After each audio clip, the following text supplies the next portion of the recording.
क्या भैंस की कुर्बानी कर सकते हैं? देखिए, भैंस उन जानवरों में से नहीं है जिन जानवरों का जिक्र कुरान में कुर्बानी के जानवरों में किया गया है। कुर्बानी के 8 जानवरों का जिक्र है कुरान में। उसमें गाय बैल है, उसमें ऊंट ऊंटनी है, उसमें भेड़ा भेड़ी है, उसमें बकरा बकरी है, उसमें भैंस का जिक्र नहीं है। मगर उलमा की एक बहुत बड़ी तादाद का ये मानना है कि चूंकि अरबी जबान में भैंस को भी गाय की एक जिन्स माना गया है, और अरबी लुगत की कोई भी किताब आप खोलेंगे तो उसमें आपको मिलेगा अल जामूस नौउम मिनल बकर, कि भैंस भी गाय की एक किस्म है। लिहाजा भैंस की कुर्बानी कर सकते हैं, खास तौर से जिन इलाकों में गाय की कुर्बानी पर पाबंदी है और कानूनन उसकी कुर्बानी पर सजा है, तो वहां कोई भी इंसान जो है ऐसे जानवर की कुर्बानी न करे जिसकी वजह से वो और उसकी पूरी कौम परेशानी में पड़ जाए। और ऐसे माहौल में उलमा ने भैंस की कुर्बानी की इजाजत दी है। ये एक उलमा का एक मौकिफ है। और अगर आप बकरा वगैरह ले सकते हैं, भेड़ा वगैरह ले सकते हैं, तो उसकी कुर्बानी करें तो ज्यादा बेहतर है, ज्यादा अच्छी बात है, क्योंकि उसमें कोई इख्तिलाफ नहीं। जिसमें इख्तिलाफ हो उस काम से हमें बचना चाहिए। वल्लाहु आलम बिस्सवाब। आज के दौर में 7 हिस्सा देना कैसा है? बिल्कुल 7 हिस्सा ले सकते हैं बड़े जानवर में, साबित हदीस से कोई हर्ज की बात नहीं है। सिर्फ जानवर की कुर्बानी करके हम ये ना समझें हमने फरीजा अदा कर दिया। हम इब्राहीम का किरदार भी अपनाएं, इब्राहीम की तौहीद भी अपनाएं, इब्राहीम का इखलास भी अपनाएं, अपने बच्चों की तरबियत भी इब्राहीम के तरीके पर करें, हमारी माएँ बहनें सारा के नक्शे कदम पे चलें। मेरे प्यारे साथियों, जानवरों की कुर्बानी कर देना ये सिर्फ एक अलामत है, ये इशारा है। और जब अपने जानवरों की गर्दन पे हम छुरी चलाते हैं तो हम एक दुआ भी पढ़ते हैं, और उस दुआ में हम कहते हैं इन्ना सलाती व नुसुकी व महयाया व ममाती लिल्लाहि रब्बिल आलमीन। बेशक मेरी नमाज ऐ अल्लाह तेरे लिए, मेरी कुर्बानी ऐ अल्लाह तेरे लिए, मेरा जीना ऐ अल्लाह तेरे लिए, मेरा मरना ऐ अल्लाह तेरे लिए, मेरी जिंदगी का मकसद तेरे दीन की सरफराजी, मैं इसीलिए मुसलमान, मैं इसीलिए नमाजी। कुर्बानी जानवर की जो हम करते हैं मेरे साथियों, हम इब्राहीम को याद करते हैं, और इब्राहीम को याद करके हम इस बात का इकरार करते हैं कि ऐ अल्लाह तेरा हुक्म मिला है तो 25,000 का, 30,000 का, 40,000 का जानवर लाए हैं और उसकी कुर्बानी कर रहे हैं। ऐ अल्लाह कल मौका आया जान भी कुर्बान कर देंगे, माल भी कुर्बान कर देंगे, अपना सब कुछ तेरी राह में कुर्बान कर देंगे। हम किसी कुर्बानी से पीछे नहीं रहेंगे। मेरे प्यारे साथियों, और आगे बढ़िए। अभी उड़ीसा का एक वाकया मीडिया में आया, दुनिया ने थू थू की कि आज भी इंडिया के अंदर ऐसा हो रहा है। जीतू मुंडे नाम का एक आदमी जिसकी बहन का इंतकाल हो गया, और बहन का बैंक में अकाउंट था, 17-18 हजार रुपये बहन के अकाउंट में थे। जीतू मुंडे अपनी बहन का पैसा लेने के लिए बैंक जाता है और कहता है मेरी बहन का इंतकाल हो गया है और मेरी बहन का इकलौता वारिस मैं हूं। ऐ बैंक वालों, अपनी बहन का इकलौता वारिस मैं हूं, मेरी बहन का पैसा मुझे ट्रांसफर किया जाए, मुझे दिया जाए। बैंक वालों ने कहा हम कैसे मान ले आपकी बहन मर गई, आपको डेथ सर्टिफिकेट लाना पड़ेगा, आपको मृत्यु प्रमाण पत्र लाना पड़ेगा, आपको इस बात का सबूत लाना पड़ेगा कि आपकी बहन का इंतकाल हो गया है। जीतू मुंडे गरीब आदमी था, अनपढ़ आदमी था, उसे क्या मालूम कि मृत्यु प्रमाण पत्र कहां बनता है। वो बहुत हाथ जोड़ के अपील करता रहा बैंक वालों से। बैंक वाले टस से मस न हुए। 17-18 हजार रुपये का अमाउंट था, छोटा अमाउंट था मेरे साथियों, उस गरीब के लिए बहुत बड़ी रकम थी। वो बेचारा थक हार के जाता है और जहां पर उसने अपनी बहन को दफनाया था, अपनी बहन की कब्र खोदता है। वो आदिवासी था, शायद आदिवासियों के भी कुछ कबीले अपने मुर्दों को कब्र में दफनाते हैं। उसने अपनी बहन की कब्र खोदी और बहन की 2 महीना पुरानी लाश जो कंकाल बन चुकी थी, अपनी बहन के कंकाल को पीठ पे लाता है और बैंक में लाके बैंक वालों के सामने लाके रख देता है और कहता है ओ बैंक वालों, तुम मुझसे सबूत मांग रहे थे, लो मैं सबूत लेके आ गया। मेरी बहन मर चुकी है, ये मेरी बहन का कंकाल है, ये मेरी बहन की मरी हुई बहन की लाश है, अब तो मेरी बहन का पैसा मुझे दे दो। इंसान यहां पहुंच चुका है मेरे प्यारे साथी। आपको यह लगता है कि आप बहुत परेशान हैं, मेरे प्यारे साथियों आपसे भी ज्यादा परेशान दुनिया में लोग मौजूद हैं। कोई लड़की है, कोई औरत है, उसे लगता है कि मैं सांवली क्यों हूं, मैं खूबसूरत क्यों नहीं हूं, मैं बहुत गोरी चट्टी क्यों नहीं हूं। अरे मेरी बहन, तुझे अपने रंग की चिंता पड़ी है। दुनिया में लाखों औरतें ऐसी हैं जिनकी इज्जत महफूज नहीं है, जिनके शौहर के पास इतनी कमाई नहीं है कि वो एक घर बना करके अपनी औरत को इज्जत के साथ चार दीवारी के अंदर छत के नीचे रख सकें। उनकी बीवी, उनकी औरत खुले आसमान के नीचे, रास्तों के ऊपर, चौराहों के ऊपर, फुटपाथों के ऊपर रात गुजारती है। उनके बच्चों की इज्जत महफूज नहीं, उनकी जवान बेटियों की इज्जत महफूज नहीं। ऐ मेरी बहन, तुझे अपने रंग की पड़ी है।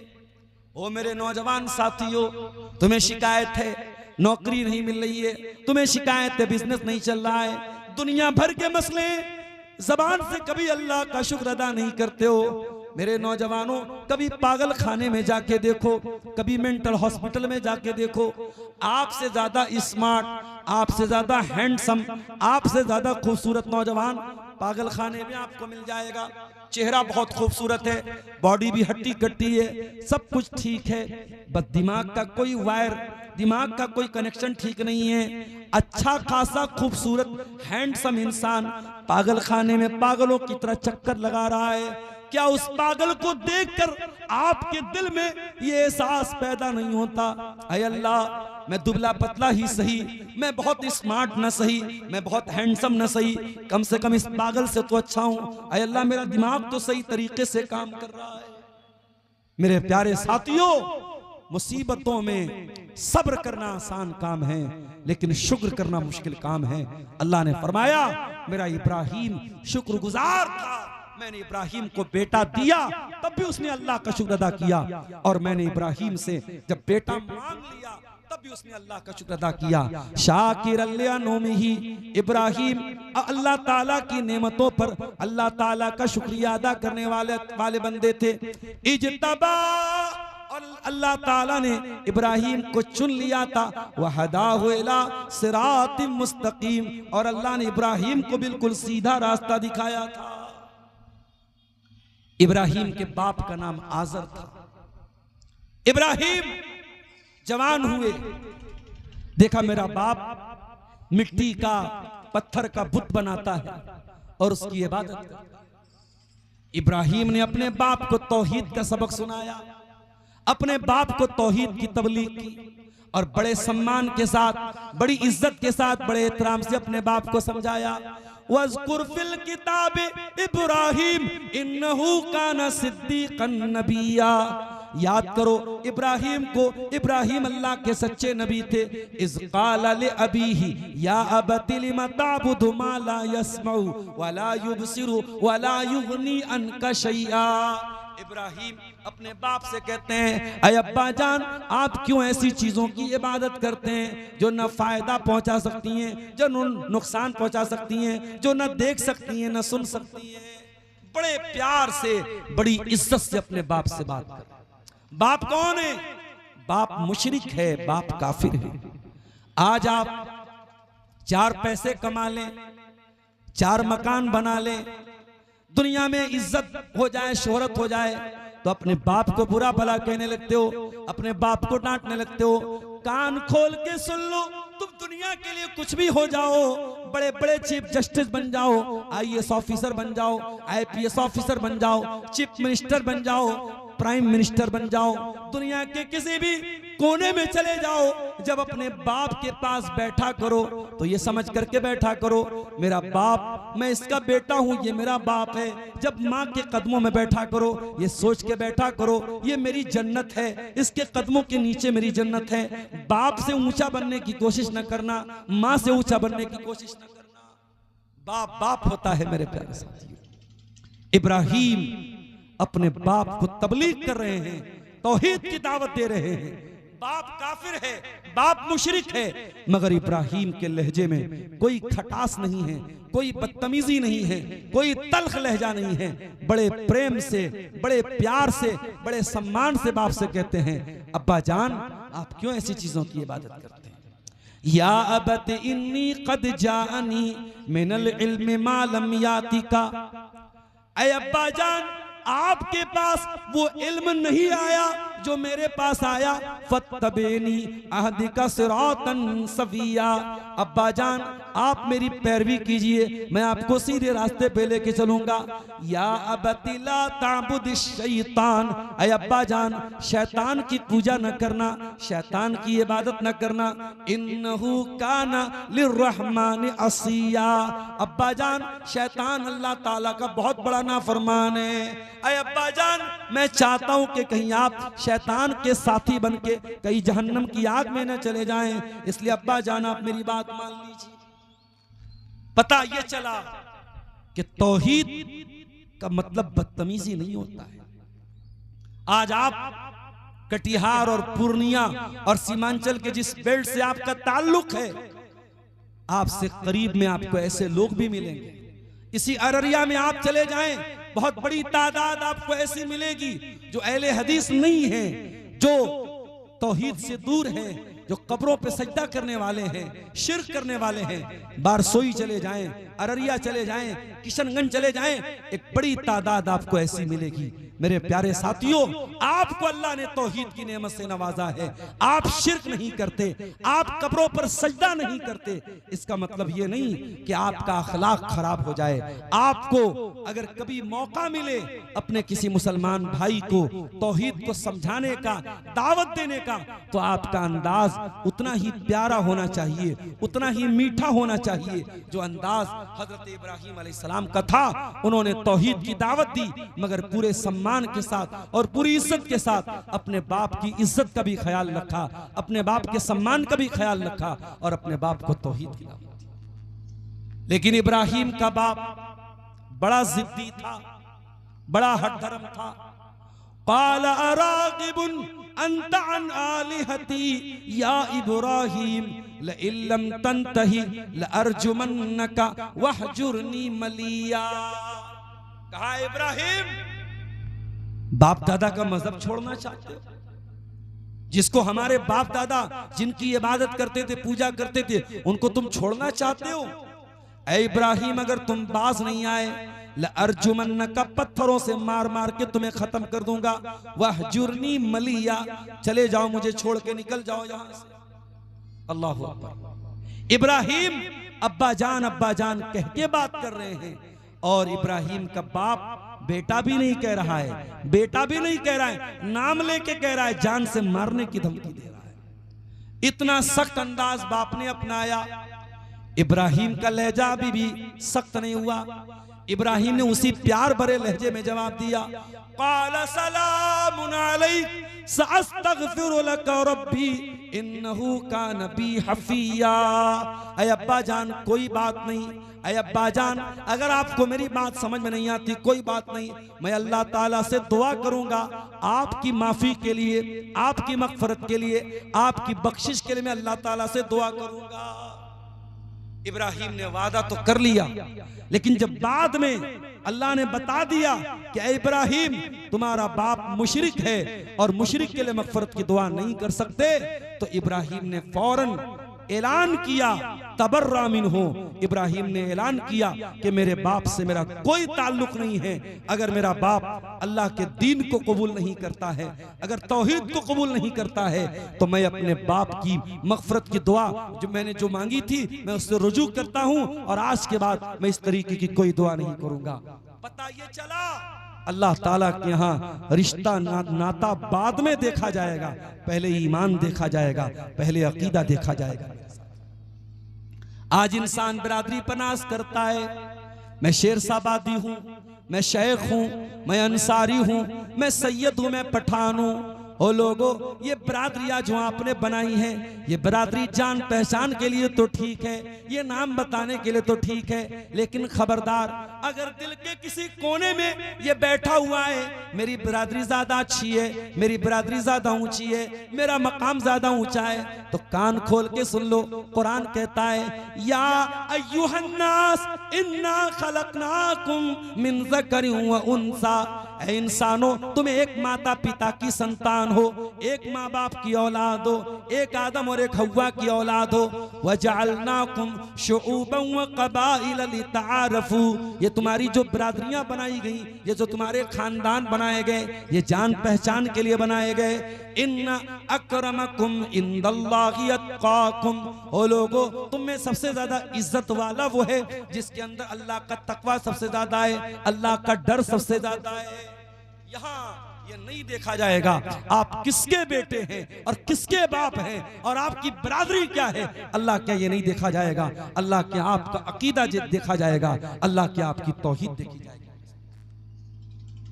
हजरत नूह अलैहिस्सलाम का बेटा, हजरत नूह अलैहिस्सलाम का बेटा उनकी आंखों के सामने डूब के मर गया और जहन्नम की आग में जलेगा। अपने बाप पे ईमान नहीं लाया। क्यों नहीं? इसलिए कि नूह अलैहिस्सलाम ने बहुत तबलीग की, बहुत समझाया, मगर उनका बेटा ईमान नहीं लाया।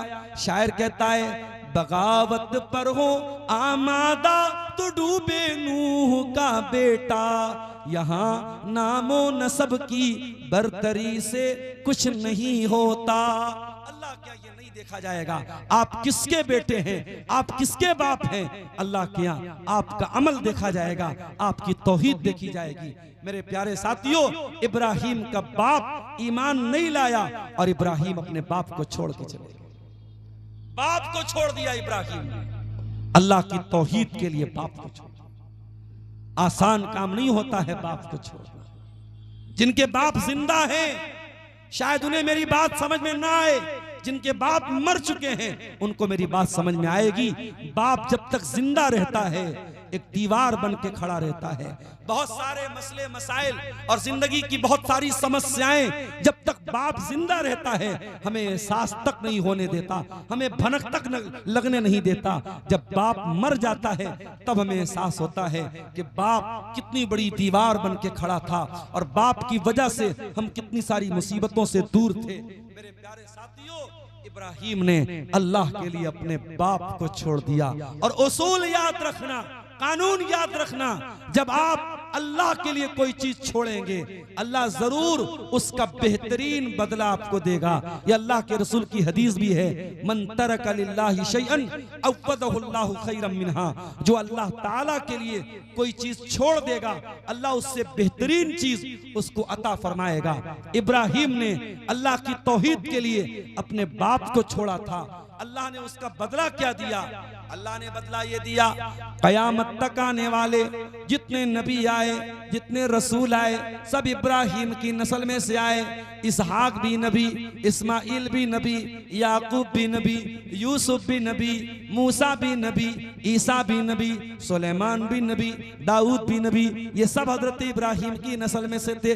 यहाँ तक कि अल्लाह ने अपना आखिरी नबी जनाब मोहम्मद रसूलुल्लाह सल्लल्लाहु अलैहि वसल्लम को जब भेजा तो अल्लाह के आखिरी नबी भी इब्राहिम की नस्ल में से थे, इस्माइल अलैहिस्सलाम की औलाद में से थे।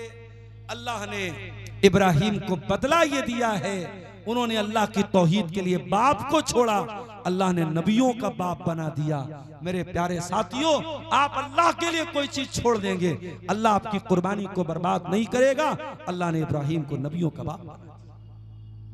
और आगे बढ़िए, एक दिन बादशाह ने बुलवाया, कहा इब्राहिम तुम किसको अपना रब मानते हो? काला रब्बी अल्लज़ी युहयी व युमीत, काला अना उहयी व उमीत। नमरूद ने कहा तुम किसको अपना रब मानते हो? इब्राहिम ने कहा मैं उस अल्लाह को अपना रब मानता हूं जो जिंदगी देता है, मौत देता है। नमरूद ने कहा इसमें कौन सी बड़ी बात है, मैं भी जिंदगी देता हूं, मैं भी मौत देता हूं। उसने जेल से, उसने कैद खाने से दो कैदियों को बुलवाया, एक को फांसी की सजा दे दी और एक को आजाद कर दिया। कहा देखो मैं मौत भी देता हूं, मैं जिंदगी भी देता हूं। इब्राहिम समझ गए बादशाह एक नंबर का जाहिल है, और जाहिल से जब मुनाजरा करना हो तो फिर वहां दलील से ज्यादा अकल और मंतिक काम करती है।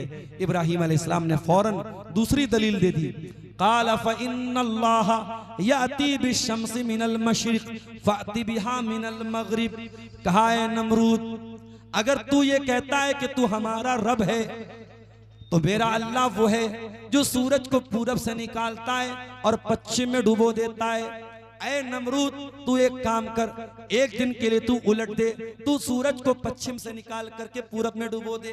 फबुहितल्लज़ी कफर, कुरान कहता है कि वो हैरान रह गया, हक्का बक्का रह गया, और इब्राहिम की इस दलील का कोई जवाब वो नहीं दे पाया।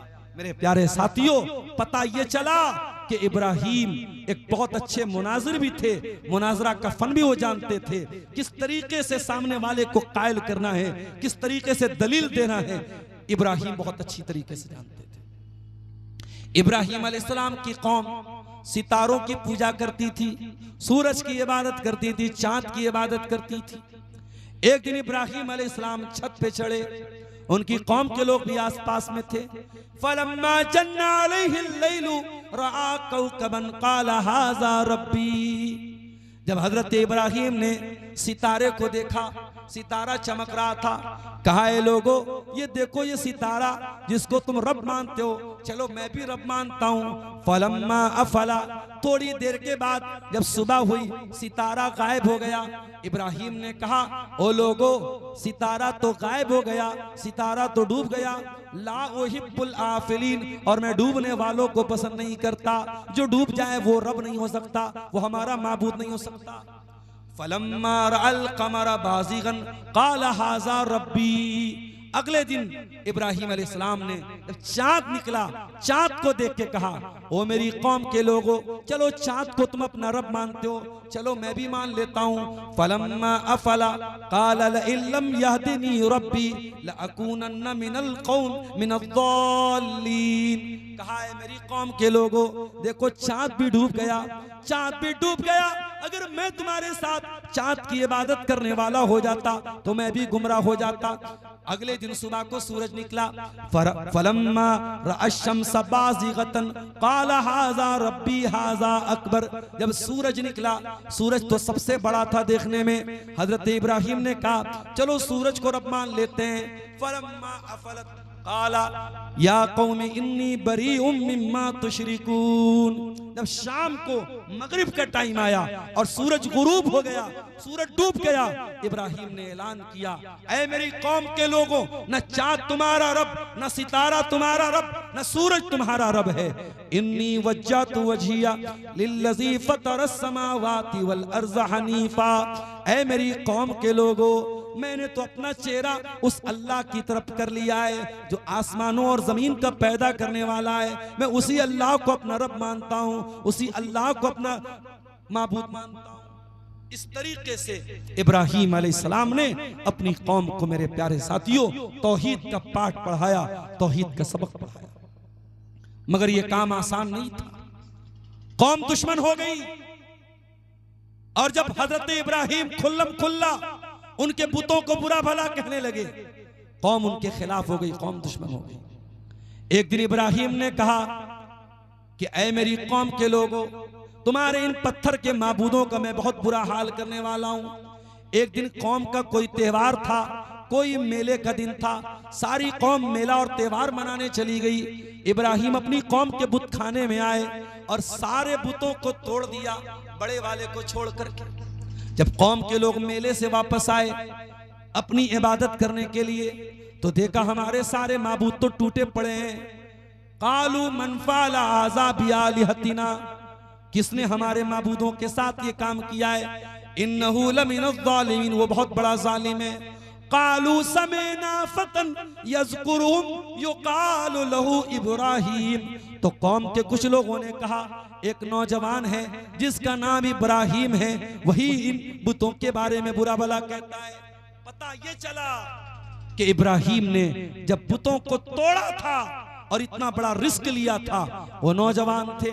ओ मेरे नौजवान साथियों, ओ जलसे के नाम पे औरतों के पिंडाल के आसपास घूमने वाले नौजवानों, ओ सड़कों पे रास्तों पे लड़कियों के बगल से और लड़कियों के साइड से चल करके आवाजें कसने वालों और दूसरों की बहन बेटियों को देख के अपनी आंखें सेकने वाले मेरे नौजवान भाइयों, ओ मोबाइल का गलत इस्तेमाल करने वाले मेरे नौजवान भाइयों, ओ दिन रात बैठ करके रील्स देखने वाले मेरे नौजवानों, इब्राहिम भी तो तुम्हारे जैसे नौजवान थे।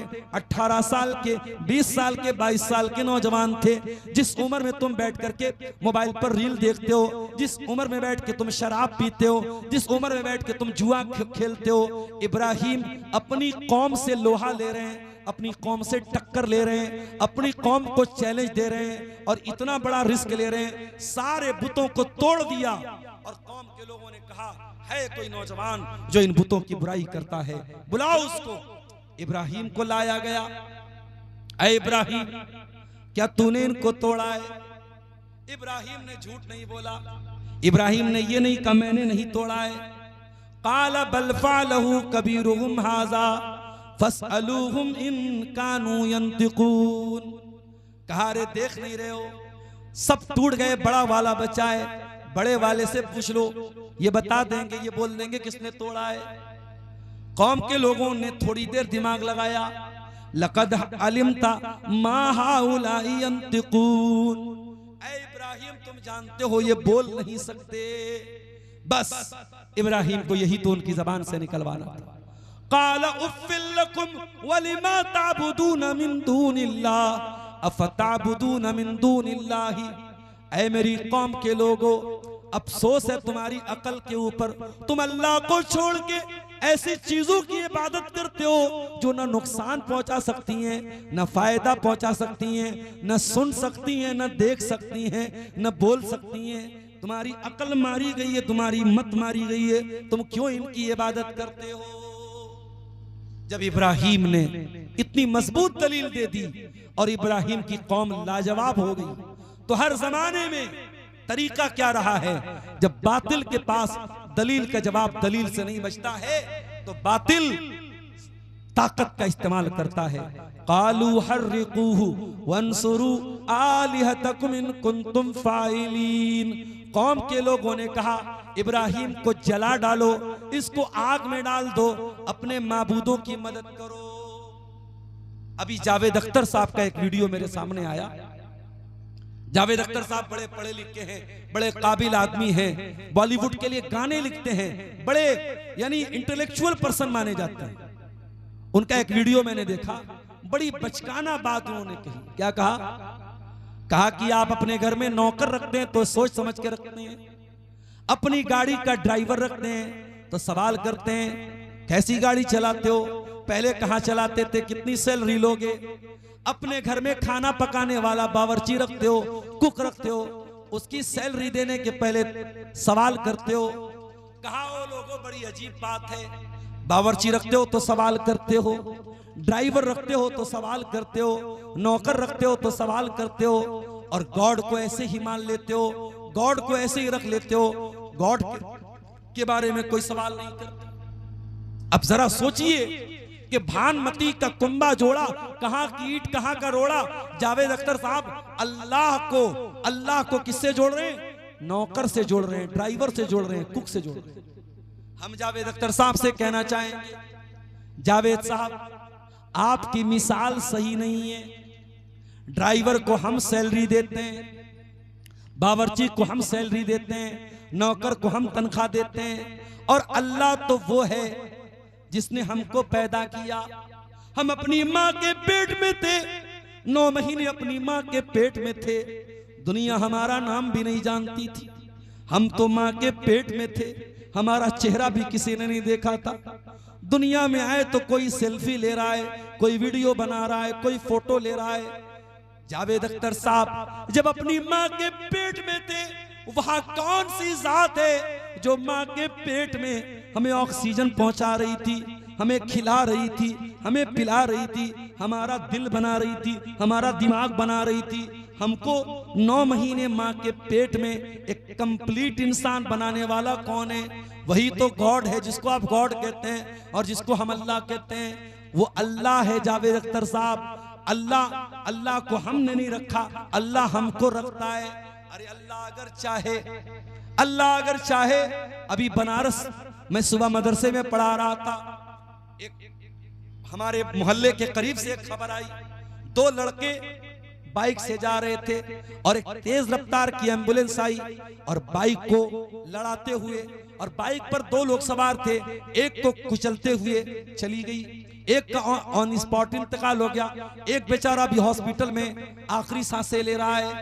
अरे अल्लाह तो वो है जो पल भर में हमारे दिल की धड़कन को रोक सकता है, पल भर में हमें मौत दे सकता है। अल्लाह वो है जो जरा सी ऑक्सीजन को रोक ले, हमें ऑक्सीजन का सिलेंडर लेना पड़ता है। अल्लाह वो है जो दिल को जरा सा धड़कना रोक दे तो हार्ट अटैक आ जाता है। अल्लाह वो है जो दिमाग का कोई तार अगर छोड़ दे तो हम पागल हो जाते हैं। जावेद अख्तर साहब, अल्लाह वो है जो हमें जिलाता है और मारता है। अल्लाह को आप ड्राइवर और कुक के साथ उसकी मिसाल नहीं दे सकते हैं। इब्राहिम अलैहिस्सलाम ने अपनी कौम को समझाया कि ऐ मेरी कौम के लोगों, मत इबादत करो पत्थर के बुतों की जो तुम्हें फायदा नहीं पहुंचा सकते, नुकसान नहीं पहुंचा सकते, न देख सकते हैं न सुन सकते हैं। कौम के लोगों ने कहा जला डालो इब्राहिम। अकेले इब्राहिम को जलाने के लिए बहुत बड़ी आग जलाई गई। मेरे प्यारे साथियों, एक आदमी को जलाने के लिए कितनी आग चाहिए होती है, मगर इब्राहिम को जलाने के लिए इतनी बड़ी आग जलाई गई, पूरा गांव जलाया जा सकता था, पूरा कबीला जलाया जा सकता था। और जब आग जलाई गई, औरतें आ करके लकड़ियां देती थी।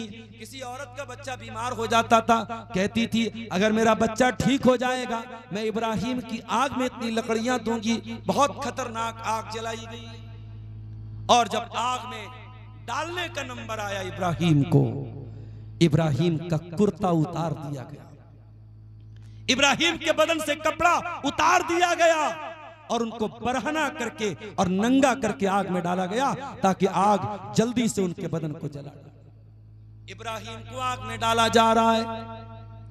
इब्राहिम की पेशानी पर कोई बल नहीं है, इब्राहिम के चेहरे पर कोई घबराहट नहीं है, कोई रोना धोना नहीं है, कोई शिकायत नहीं है। जब इब्राहिम को आग में डाला गया, इब्राहिम की जबान पर एक ही जुमला था, हस्बी अल्लाहु व निअमल वकील। मेरा अल्लाह मेरे लिए कल भी काफी था, आज भी काफी है। मेरा अल्लाह कल भी मेरी बिगड़ी बनाता था, आज भी मेरी बिगड़ी बनाएगा। मेरा अल्लाह कल भी मेरा मददगार था, आज भी मेरा मददगार है। ये कहकर के इब्राहिम को आग में डाल दिया गया। अल्लाह अगर चाहता बारिश नाजिल कर देता, आग बुझ जाती। अल्लाह चाहता हवा को हुक्म देता, हवा चलती और आग बुझ जाती। मगर आज अल्लाह ने हवा को नहीं भेजा, आज अल्लाह ने पानी को नहीं भेजा, आज अल्लाह ने किसी फरिश्ते को नहीं भेजा, आज अल्लाह ने डायरेक्ट आग को हुक्म दिया। कुलना या नारु कूनी बरदौ व सलामन अला इब्राहिम। ऐ आग तू ठंडी हो जा और सलामती वाली हो जा मेरे खलील के लिए। ऐ आग मेरे इब्राहिम के बदन का एक रोंगटा भी जलना नहीं चाहिए, मेरे इब्राहिम के बदन पे कहीं जलने का निशान भी नहीं आना चाहिए। ऐ आग तू ठंडी और सलामती वाली हो जा मेरे इब्राहिम के लिए। अल्लामा इकबाल कहते हैं, आज भी हो जो बराहीम सा ईमान पैदा, आज भी हो जो बराहीम सा ईमान पैदा, आग कर सकती है अंदाज़े गुलिस्तां पैदा। वो बिहार के मुसलमानों, वो बंगाल के मुसलमानों, आज भी बहुत सारे नमरूद घूम रहे हैं और आज भी बहुत सारी आग जलाई जा रही है। तुम इब्राहिम के जैसी तौहीद वाले तो बन जाओ, तुम इब्राहिम के जैसे तवक्कुल वाले तो बन जाओ, तुम इब्राहिम के जैसे ईमान वाले तो बन जाओ। आज भी इंशाअल्लाह ये आग जलाने वाले नाकाम हो जाएंगे और ये आग तुम्हारा कुछ नहीं बिगाड़ पाएगी। अच्छा, एक बात और बताऊं, कयामत के दिन जब मैदान महशर कायम होगा, सारे लोग नंगे होंगे, मादरजाद नंगे, सर से पैर तक नंगे होंगे। एक अंडरवियर भी आपके और हमारे बदन पे नहीं होगा। मर्द भी नंगे, औरत भी नंगी, सब नंगे होंगे। वह अव्वलु मन युक्सा इब्राहीम अलैहिस्सलाम, और बुखारी की रिवायत है सबसे पहले अगर किसी को कपड़ा पहनाया जाएगा इब्राहिम को पहनाया जाएगा। अय अल्लाह, ऐसा क्या कर दिया था इब्राहिम ने कि इब्राहिम को सबसे पहले कपड़ा पहनाया जाएगा। सही बुखारी की शरह फतहुल बारी में अल्लामा इब्ने हजर रहमतुल्लाह अलैह लिखते हैं कि ओ लोगों, इब्राहिम वो इंसान है कि जब उनको आग में डाला गया था, उनके बदन का कपड़ा उतार के डाला गया था। इब्राहिम सबसे पहले अल्लाह की तौहीद के लिए नंगे किए गए, अल्लाह की तौहीद के लिए उनके बदन से कपड़ा उतारा गया। इसीलिए अल्लाह ताला उसका बदला ये देगा कि कयामत के दिन सबसे पहले उन्हीं को कपड़ा पहनाया जाएगा। सबसे पहले इब्राहिम को कपड़ा पहनाया जाएगा। इब्राहिम वो है मेरे प्यारे साथी। आज सीमांचल के बहुत सारे मुसलमान आसाम में काम करने जाते हैं, दिल्ली में काम करने जाते हैं, मुंबई में काम करने जाते हैं। ये जो हम परदेश जाते हैं आसान काम नहीं होता है। औरतें फोन पर शौहर से बात करती हैं, रोने लगती हैं। बच्चे अपने बाप से बात करते हैं, रोने लगते हैं। बड़ी मजबूरी में इंसान अपना गांव छोड़ के जाता है, अपना वतन छोड़ के जाता है, अपनी बस्ती छोड़ के जाता है। इब्राहिम भी छोड़ के जा रहे अपना गांव। इब्राहिम इराक के गांव में रहते थे, बाबिल में बाबिल छोड़ के जा रहे। इब्राहिम रोजी रोटी के लिए नहीं जा रहे, इब्राहिम मजबूरी में जा रहे हैं। वक़ाल इन्नी मुहाजिरुन इला रब्बी सयहदीन।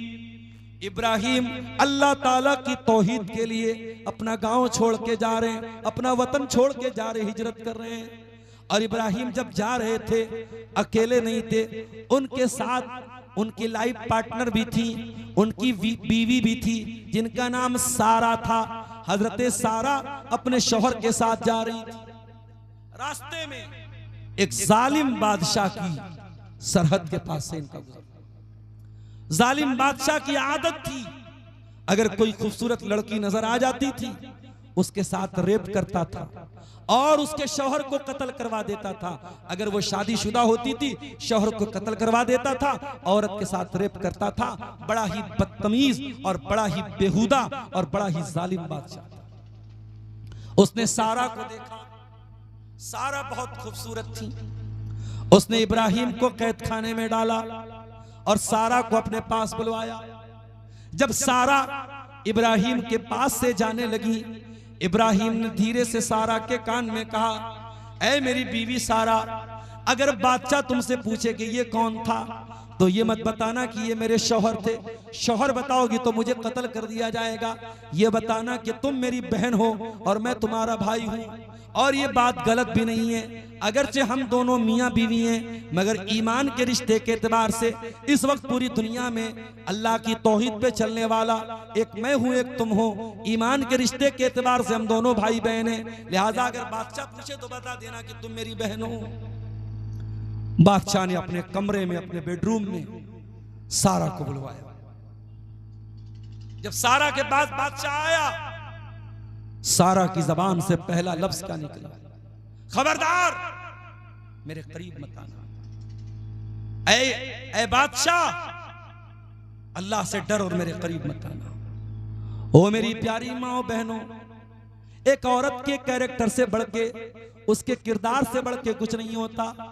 औरत का कंगन खो जाए वापस मिल जाएगा, औरत का जेवर खो जाए वापस मिल जाएगा, औरत की हया चली जाए दोबारा कभी नहीं मिलती।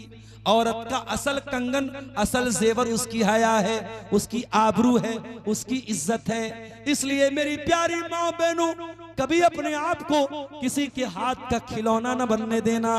कोई लाख प्यार मोहब्बत का इकरार करे, कोई लाख तुमको मैसेज करे, कोई लाख तुमको कॉल करे, जब तक कोई निकाह के रिश्ते में, निकाह के बंधन में हलाल तरीके से, जायज तरीके से आपके बाप की इजाजत लेकर आपसे निकाह न करे, कभी प्यार और मोहब्बत की बातों पे भरोसा मत करना। ये प्यार और मोहब्बत के नाम पे बेवकूफ बनाया जा रहा है। ये इज्जत को लूटने की और औरत को बेआबरू करने की चाल चली जा रही है। मेरी प्यारी माँ और बहनों, सारा ने हमें सबक दिया है, एक औरत के लिए उसकी आबरू से बढ़ के कुछ नहीं होता है। बादशाह आगे बढ़ा, इब्राहिम अलैहिस्सलाम कैद खाने में है और नमाज पढ़ रहे हैं और अपनी बीवी की आबरू की हिफाजत की दुआ कर रहे हैं। जब बादशाह सारा के करीब पहुंचा, बादशाह का हाथ पत्थर का हो गया, बादशाह स्टैचू बन गया, बादशाह का हाथ हिल ही नहीं रहा है। बादशाह ने कहा, अय औरत तू दुआ कर दे मैं ठीक हो जाऊं, मैं दोबारा तुझे हाथ नहीं लगाऊंगा। सारा ने अल्लाह से दुआ किया, अल्लाह इसको ठीक कर दे। बादशाह ठीक हो गया, दोबारा फिर गलत नीयत से हाथ बढ़ाया, फिर पत्थर का हो गया। लगातार 3 मरतबा ऐसा हुआ और तीनों मरतबा हजरत सारा ने दुआ कर दी, ठीक हो गया। ओ लोगों, पता ये चला कि अगर औरत नेक हो तो अल्लाह ताला औरत की दुआ को भी कबूल करता है और औरत के जरिए भी करामत जाहिर होती है। यहाँ सारा की करामत देखिए कि सारा की इज्जत पर हाथ डालने के लिए जो बादशाह आगे बढ़ रहा है, बादशाह का हाथ पत्थर का हो जाता है और सारा दुआ करती है, बादशाह ठीक हो जाता है। जब लगातार 3 मरतबा ऐसा हुआ, बादशाह ने कहा ले जाओ इसको, किसको लेके तुम लोग चले आए। और जाते जाते बादशाह ने अपनी एक लौंडी जिनका नाम हाजर था, सारा को गिफ्ट के तौर पे दे दिया, जाओ ये लौंडी मैं तुम्हें गिफ्ट के तौर पे दे रहा हूं, जाओ इसको लेके चली जाओ, मेरी हुकूमत से चली जाओ। जब सारा अपने शौहर के पास आई, देखा इब्राहिम नमाज पढ़ रहे हैं और अपनी औरत की, अपनी बीवी की इज्जत की दुआएं कर रहे हैं। सारा ने दूर से देख के कहा, रद्दल्लाहु कैदल फाजिर व अख्दम हाजर, ऐ मेरे शौहर आप जल्दी से सलाम फेर दीजिए, अल्लाह ने आपकी दुआ कबूल कर ली। अल्लाह ने बादशाह की चाल को नाकाम कर दिया और अल्लाह ताला ने हाजरा की शक्ल में हमें एक तोहफा भी दे दिया। और यही हाजरा जो बतौर गिफ्ट दिया था बादशाह ने, हजरत इब्राहिम उनसे निकाह करते हैं और ये हाजरा इब्राहिम की दूसरी बीवी बन जाती है और इन्हीं के पेट से इब्राहिम को पहलौठी की औलाद पैदा होती है। बड़ी दुआओं के बाद और बड़ी आरजुओं के बाद और 80-85 साल के होने के बाद जब इब्राहिम दुआ करते हैं, रब्बे हबली मिनस सालिहीन, ऐ अल्लाह मुझे नेक बेटा अता फरमा दे। अल्लाह कहता है फबशरनाहु बिगुलामिन हलीम, हमने एक बहुत ही सब्र करने वाला, एक बर्दाश्त करने वाला, एक हलीम बेटा इब्राहिम को दिया। इस्माइल पैदा हुए हजरत हाजरा के पेट से, और जब इस्माइल पैदा हुए अल्लाह ने एक और इम्तिहान में डाला और कहा कि ऐ इब्राहिम जाओ और अपनी बीवी हाजरा को और अपने बच्चे इस्माइल को लेके जाओ और मक्का में छोड़ के चले आओ। वो मक्का आज का मक्का नहीं था जहां बड़े बड़े होटल मौजूद है, जहां क्लॉक टावर मौजूद है, जहां बड़ी बड़ी बिल्डिंगें मौजूद है। वो मक्का ऐसा मक्का था बेवादिन गैर ज़ी ज़रइन, अनाज का एक दाना भी पैदा नहीं होता था, पानी का एक कतरा भी वहां पैदा नहीं होता था। इब्राहिम अलैहिस्सलाम अपनी बीवी हाजरा को और अपने बच्चे इस्माइल को लेकर के पहुंचे। खाने काबा भी टूट फूट चुका था, खाने काबा का थोड़ा सा निशान बचा हुआ था। वहीं पर इब्राहिम ने अपनी बीवी हाजरा को छोड़ा और अपने बच्चे इस्माइल को छोड़ा और छोड़ करके जाने लगे। थोड़ी सी खजूरें थी, थोड़ा सा पानी था। हाजरा ने देखा इब्राहिम वापस जा रहे हैं। इला मन तत्रुकुना, ऐ मेरे सरताज कहां जा रहे हैं, किसके हवाले छोड़ के जा रहे हैं। मैं अकेली औरत, ये दूध पीता बच्चा, ये थोड़ा सा पानी, ये थोड़ी सी खजूरें, कितनी देर तक हमारा साथ देंगे। ऐ इब्राहिम, ऐ मेरे सरताज कहां जा रहे हैं। इब्राहिम ने कोई जवाब नहीं दिया। फिर हाजरा ने कहा अल्लाहु अमरका बिहाजा, ऐ मेरे सरताज कहीं ऐसा तो नहीं ये अल्लाह ताला का हुक्म है, ये अल्लाह का इम्तिहान है, ये अल्लाह की तरफ से आजमाइश है। इब्राहिम ने सर हिला के जवाब दिया हाँ है मेरी बीवी, ये अल्लाह की तरफ से एक इम्तिहान है। जैसे ही हजरत हाजरा को पता चला ये अल्लाह का हुक्म है, हजरत हाजरा ने बड़े इत्मीनान से जवाब दिया इज़न ला युज़य्युनल्लाहु अबदा, ऐ मेरे सरताज अगर ये अल्लाह का हुक्म है आप चले जाइए, अल्लाह हमें बर्बाद नहीं करेगा, अल्लाह हमें ज़ाय नहीं करेगा। पता ये चला औरत बहुत कमजोर होती है, औरत बहुत नाजुक होती है, लेकिन अगर हाजरा के जैसा ईमान पैदा हो जाए, हाजरा के जैसी तौहीद पैदा हो जाए, हाजरा के जैसी अल्लाह की मोहब्बत पैदा हो जाए, तो मेरे भाइयों, हाजरा जैसी औरतें जिनके दिल में अल्लाह ताला चट्टान के जैसा मजबूत उनका दिल बना देता है, हाजरा ने कहा ठीक है आप चले जाइए, अल्लाह हमें बर्बाद नहीं करेगा। इब्राहिम वापस जाने लगे। कुछ दूर बढ़े, जब बीवी नजरों से ओझल हो गई, बच्चा नजरों से ओझल हो गया, इब्राहिम ने हाथ उठाया और बड़ी प्यारी दुआ की, रब्बना इन्नी अस्कंतु मिन ज़ुर्रियती बिवादिन गैरि ज़ी ज़रइन इंद बैतिकल मुहर्रम रब्बना लियुक़ीमुस्सलाह। ऐ अल्लाह, अपनी बीवी बच्चे को तेरे पाक घर के पास छोड़ के जा रहा हूं, ऐ अल्लाह तू तौफीक देना कि वो यहां नमाज कायम करें। ओ लोगों, इब्राहिम अपने दूध पीते बच्चे के लिए दूध नहीं मांग रहे, अपनी बीवी के लिए पानी नहीं मांग रहे, पहले नमाज की दुआ कर रहे हैं। आज आपका बेटा आपके घर में चैन से रहता है, आपकी बेटी चैन से रहती है, फजर की अजान होती है, अस्सलातु खैरुम मिनन नौम की आवाज आती है, आपका बेटा रात को 2 बजे तक मोबाइल चला के सोया है, आपकी जवान लड़की 2 बजे रात तक चैटिंग करके सोई है, न बेटा उठता है न बेटी उठती है। ओ लोगों, आप तो डंडा लेके मस्जिद में पहुंच जाते हो, ओ मेरी माओ आप तो तहज्जुद पढ़ती हैं, अपने बेटों और बेटियों को भी नमाज का पाबंद बनाओ, उनकी नमाज की भी चिंता करो। इब्राहिम अपने बच्चों की चिंता कर रहे हैं, ऐ अल्लाह मेरे बच्चों को नमाज का पाबंद बना दे। रब्बना लियुक़ीमुस्सलाह फजअल अफ़इदतम मिनन नासि तहवी इलैहिम। ऐ अल्लाह, तो दुनिया वालों के दिल में इस जगह की मोहब्बत डाल दे। आप पूर्णिया के एक छोटे से गांव में रहते हैं, आप बिहार के एक जिला पूर्णिया और पूर्णिया के एक छोटे से गांव में रहते हैं, आपके पास ज्यादा पैसा भी नहीं है, ज्यादा धन दौलत भी नहीं है, मगर जब आपने सुना कि कोई हज करने गया, कोई उम्रा करने गया, आपके दिल में तमन्ना पैदा हुई, ऐ अल्लाह सबको तूने खाने काबा देखने की ऐ अल्लाह तौफीक दी, ऐ अल्लाह मुझको भी खाने काबा देखने की तौफीक दे दे, ऐ अल्लाह एक बार मुझको भी हरम में बुला ले, ऐ अल्लाह एक बार मुझको भी हाजी बना दे। मेरे प्यारे साथियों, इंसान गरीब है, कमजोर है, मगर वहां जाने के लिए तड़पता है। वहां की मोहब्बत हर ईमान वाले मर्द के दिल में भी है, औरत के दिल में भी है। ये इब्राहिम की दुआ की बरकत थी।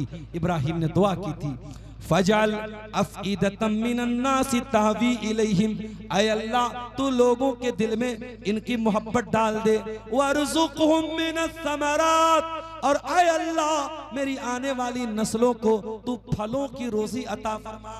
आज भी मक्का में खजूर के अलावा कोई फल पैदा नहीं होता, लेकिन दुनिया का हर फल आपको मक्का में मिल जाएगा। ये इब्राहिम की दुआ की बरकत है मेरे साथियों।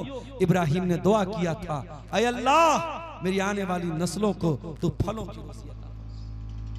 इब्राहिम चले गए वहां से, थोड़ी देर के बाद पानी खत्म हो गया, खजूर खत्म हो गई, हाजरा बेचैन हो गई अपने बच्चे के लिए, सफा की पहाड़ी पे चढ़ी, सर पे हाथ रखा, दूर तक नजर दौड़ाया, कोई इंसान नजर आ जाए, मेरे दूध पीते बच्चे के लिए पानी का इंतजाम हो जाए, मेरे लिए खाने का इंतजाम हो जाए।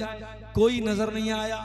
सफा से नीचे उतरी, दौड़ दौड़ के मरवा पहुंची, मरवा पे चढ़ी, दूर तक नजरें डाली, कोई नजर ना आया। 7 चक्कर लगाया हाजरा ने, सफा से मरवा, मरवा से सफा, सफा से मरवा। जब 7 चक्कर लगा लिए, अल्लाह ने जिब्रील को भेजा।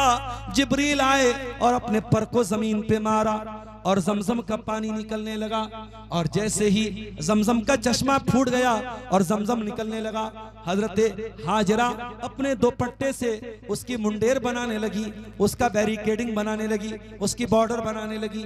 अल्लाह के नबी फरमाते हैं, अगर हाजरा ने उसकी मुंडेर न बनाई होती तो जमजम का बहुत बड़ा नहर होती, जमजम की बहुत बड़ी नदी होती, मेरे प्यारे साथियों, अगर आपसे कोई पूछे इस्लाम में औरत का मकाम क्या है तो बता दीजिएगा, हजारों साल पहले एक औरत ने सफा से मरवा और मरवा से सफा 7 चक्कर लगाए थे।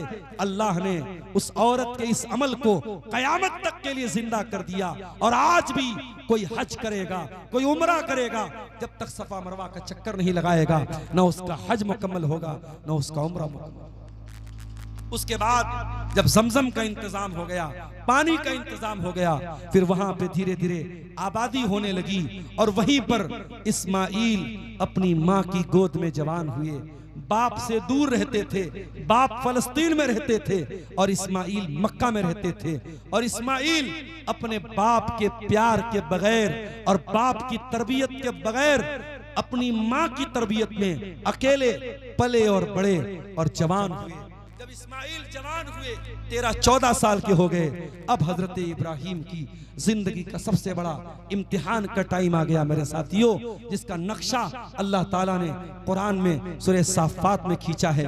अल्लाह ने फरमाया फलम्मा बलग माहुस्साया क़ाल या बुनैया इन्नी अरा फिल मनामी अन्नी अज़बहुका फंजुर माज़ा तरा। जब वो बेटा अपने बाप के साथ दौड़ने के काबिल हो गया, इब्राहिम ने लगातार 3 दिन ख्वाब में देखा कि वो अपने हाथों से अपने बेटे को ज़बह कर रहे हैं। इब्राहिम फलस्तीन से चल करके मक्का आए और आकर के अपने बेटे से मिले, इस्माइल से मिले। वो इस्माइल जो बाप से दूर रहा है, बाप का प्यार जिसको बहुत कम मिला है, बाप 13-14 साल के बेटे से कहता है ऐ मेरे बच्चे, मैंने ख्वाब देखा है, मैंने ख्वाब देखा है कि मैं तुझे ज़बह कर रहा हूं। फंजुर माज़ा तरा, तो तू बता तेरी क्या राय है। वो लोगों इब्राहिम कोई राय लेना नहीं चाहते थे, इब्राहिम तो ये जानना चाहते थे कि मेरा बेटा तो मुझसे दूर रहा है, हाजरा ने अकेले पाला है। और जब बच्चे बाप के बगैर पलते हैं तो बच्चे आमतौर से बिगड़ जाते हैं। मैं ये देखूं मेरा बच्चा कैसा है, मेरे बच्चे की तरबियत कैसे हुई है, मेरे बच्चे की परवरिश कैसे हुई है, कहाँ है मेरे बच्चे, मैंने ख्वाब में देखा है, मैं तुझे ज़बह कर रहा हूं, तू बता तेरी क्या राय है। अल्लाहु अकबर। आज का कोई बेटा होता क्या जवाब देता? अपने बाप को 4 बातें सुना देता कि अरे आप तो दूर रहे मुझसे, छोड़ के चले गए बचपन में, और आकर के आज मुझे कत्ल करने की बात करें, मेरा गला काटने की बात करें। आज का बेटा 4 बातें अपने बाप को सुना देता। मगर वो इस्माइल थे मेरे साथ। क़ाला या अबति फ़अल मा तुअमर सतजिदुनी इंशा अल्लाहु मिनस साबिरीन। कहा अब्बा जान, आपको जो हुक्म मिला है आप पूरा कर डालिए। अब्बा जान, आपको जो हुक्म मिला है आप पूरा कर डालिए। अल्लाह ने चाहा तो आप मुझे सब्र करने वाला पाएंगे। ओ लोगों, ये तरबियत का असर है, ये माँ की तरबियत का असर है, ये हाजरा की तरबियत का असर है। आप अपने बच्चों को महंगे से महंगे स्कूल में डाल दें, मदरसे में डाल दें, लेकिन अगर नेक माँ नहीं है, अच्छी माँ नहीं है, आपका बच्चा कभी जिंदगी में कामयाब नहीं होगा। बच्चे की कामयाबी के पीछे माँ का बहुत बड़ा रोल है। इसीलिए अल्लामा इकबाल कहते हैं ये फैज़ाने नजर था या के मकतब की करामत थी, सिखाए किसने इस्माइल को आदाबे फरजंदी। इस्माइल तैयार हो गए, कहा अब्बा जान आपको जो हुक्म मिला है आप पूरा करो। कुरान कहता है फलम्मा अस्लमा, दोनों बाप बेटे अल्लाह के हुक्म के आगे झुक गए। ओ लोगों, तुम क्या समझते हो गोश्त खा लेने का नाम, टोपी लगा लेने का नाम, कुर्ता पैजामा पहन लेने का नाम मुसलमान नहीं है। अरे मुसलमान उसको कहते हैं जो अल्लाह के हर हुक्म के आगे अपना सर झुका दे, जो अल्लाह ताला की हर आजमाइश के आगे सरेंडर हो जाए, अल्लाह के हर इम्तिहान पे खरा उतरने के लिए तैयार हो जाए, मुसलमान उसको कहते हैं। फलम्मा अस्लमा, जब दोनों बाप बेटे मुसलमान हो गए, जब दोनों बाप बेटे अल्लाह के हुक्म के आगे झुक गए, वतल्लहु लिल जबीन, और बाप ने बेटे को पेशानी के बल लेटा दिया। वनदैनाहु अय्या इब्राहीम, और हमने पुकारा ऐ इब्राहिम, तेरे बेटे को कत्ल करवाना हमारा मकसद नहीं है, तेरे बेटे के गले पे छुरी चलवाना हमारा मकसद नहीं है। कद सद्दक़्त रुया इन्ना कज़ालिका नज़्ज़िल मुहसिनीन। ऐ इब्राहिम, हम तो तेरे दिल में अल्लाह की मोहब्बत कितनी है, अल्लाह का डर कितना है, तू अपने बेटे से ज्यादा प्यार करता है या अल्लाह से ज्यादा प्यार करता है, हम तो ये देखना चाहते थे मेरे साथ। ये कुर्बानी है इब्राहिम अलैहिस्सलातु वस्सलाम की, जिसकी यादगार के तौर पे हम हर साल ईद उल अज़हा के मौके पर अपने अपने जानवरों की गर्दन पे छुरी चलाते हैं। मेरे प्यारे साथियों, जानवरों की कुर्बानी कर देना ये सिर्फ एक अलामत है, ये इशारा है। और जब अपने जानवरों की गर्दन पे हम छुरी चलाते हैं तो हम एक दुआ भी पढ़ते हैं, और उस दुआ में हम कहते हैं इन्ना सलाती व नुसुकी व महयाया व ममाती लिल्लाहि रब्बिल आलमीन। बेशक मेरी नमाज ऐ अल्लाह तेरे लिए, मेरी कुर्बानी ऐ अल्लाह तेरे लिए, मेरा जीना ऐ अल्लाह तेरे लिए, मेरा मरना ऐ अल्लाह तेरे लिए, मेरी जिंदगी का मकसद तेरे दीन की सरफराजी, मैं इसीलिए मुसलमान, मैं इसीलिए नमाजी। कुर्बानी जानवर की जो हम करते हैं मेरे साथियों, हम इब्राहिम को याद करते हैं, और इब्राहिम को याद करके हम इस बात का इकरार करते हैं कि ऐ अल्लाह, तेरा हुक्म मिला है तो 25,000 का, 30,000 का, 40,000 का जानवर लाए हैं और उसकी कुर्बानी कर रहे हैं। ऐ अल्लाह, कल मौका आया जान भी कुर्बान कर देंगे, माल भी कुर्बान कर देंगे, अपना सब कुछ तेरी राह में कुर्बान कर देंगे, हम किसी कुर्बानी से पीछे नहीं रहेंगे। मेरे प्यारे साथियों, और आगे बढ़िए। इब्राहिम की जिंदगी में हमें एक सबक और भी मिलता है। जब इस्माइल जवान हो गए, उन्होंने शादी की। इब्राहिम मक्का में रहते, इब्राहिम फलस्तीन में रहते थे और इस्माइल मक्का में रहते थे। शादी हो गई, बीवी इनकी जो थी थोड़ी गड़बड़ थी, थोड़ी नाशुक्री करने वाली थी। इब्राहिम अपने बच्चे से मिलने के लिए आए। इत्तेफाक से जब घर आए, इस्माइल से मुलाकात नहीं हुई, बहू से मुलाकात हुई। बहू से हाल चाल पूछा, बहू को ये नहीं बताया मैं तुम्हारा ससुर हूं। बहू से हाल चाल पूछा, कैसे गुजर रही है। बहू ने जवाब दिया, बड़ी परेशानी के हालात हैं, बड़ी दिक्कतों का सामना है, बड़ी मुश्किल से गुजर औकात हो रही है। हजरत इब्राहिम समझ गए कि ये जो बीवी है ये बहुत बड़ी नाशुक्री औरत है और ये मेरे बेटे की बीवी बनने के काबिल नहीं है। कहा, बेटी शाम को जब तुम्हारा शौहर आए तो मेरा सलाम सुना देना और कहना गैर अतबतबाबिक, अपने दरवाजे की चौखट बदल दे। शाम को इस्माइल आए और आने के बाद उनको महसूस हुआ कि लग रहा है कोई आया था। बीवी से पूछा, कोई आया था क्या? कहा कि हाँ, एक बूढ़े इंसान आए थे और उन्होंने आपको सलाम कहा है और कहा है कि दरवाजे की चौखट बदल दीजिएगा। कहा, अच्छा, दरवाजे की चौखट बदल दीजिए, ऐसा उन्होंने क्यों कहा, तुमने क्या कहा था? बीवी ने पूरी बात बता दी। इस्माइल ने कहा, ऐ मेरी बीवी, वो मेरे बाप थे, इब्राहिम थे, और उन्होंने मुझे हुक्म दिया है मैं तुम्हें तलाक दे दूं, मैं तुम्हें तलाक दे रहा हूं। अब आज के बाद मैं तुमको अपने निकाह में नहीं रख सकता। अब्दुल गफ्फार साहब, क्या बयान कर रहे हैं आप? क्या शौहर अपने बाप के कहने पे बीवी को तलाक दे देगा? अगर बीवी ने खाना बनाया और नमक ज्यादा हो गया, मसाला ज्यादा हो गया, या सास ससुर की खिदमत में कोई कमी रह गई और ससुर ने कहा, सास ने कहा तू तलाक दे दे, तो क्या शौहर तलाक दे देगा? अभी रुक जाइए, मैंने वाकया अभी पूरा नहीं सुनाया। इस्माइल ने तलाक दे दिया, दूसरी औरत से निकाह किया। कुछ दिनों के बाद इब्राहिम फिर आए। इस बार इत्तेफाक से फिर इस्माइल से मुलाकात नहीं हुई, बहू से मुलाकात। इब्राहिम ने पूछा, बेटी क्या हाल चाल है, कैसी गुजर बसर हो रही है? ये वाली जो बहू थी ये नेक औरत थी, दीनदार औरत थी। इसने कहा, बहुत अच्छा, अल्लाह का करम है, अल्लाह ताला ने बहुत खुशहाल रखा है। कहा, जब शाम को तेरा शौहर आए मेरा सलाम सुना देना और कहना कि अपने दरवाजे की चौखट को बरकरार रखना। शाम को इस्माइल आए, बीवी ने बताया कोई आया था, आपको सलाम सुना रहा था, और उसके बाद कहा था दरवाजे की चौखट को बाकी रखना। कहा है मेरी बीवी वो मेरा बाप था, वो इब्राहिम थे और वो तुमसे बहुत खुश हुए और उन्होंने कहा है मैं तुमको अपने निकाह में बाकी रखूं। अब मसला सुन लीजिए, ससुर के कहने पर क्या शौहर बीवी को तलाक दे देगा? क्या सास के कहने पर बेटा अपनी बीवी को तलाक दे देगा? नहीं देगा।